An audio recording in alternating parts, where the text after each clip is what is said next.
کیا آپ ایسی ڈرنک کے بارے میں جانتے ہیں جو ہمارے پروفٹ محمد صلی اللہ علیہ وآلہ وسلم کے گھر میں بنائی جاتی تھی اور رسول اللہ صلی اللہ علیہ وآلہ وسلم کو بہت پسند تھی؟ جی ہاں، میں بات کر رہی ہوں نبیذ کی۔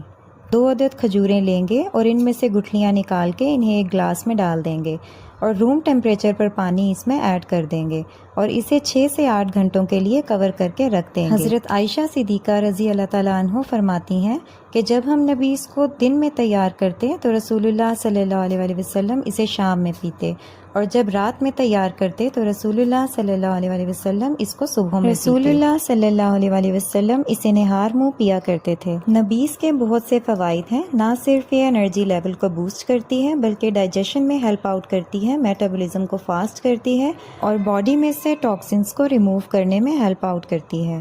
اس ڈرنک میں فرمنٹیشن سٹارٹ نہ ہو، اس لیے اسے 2 دن سے زیادہ سٹور نہ کریں۔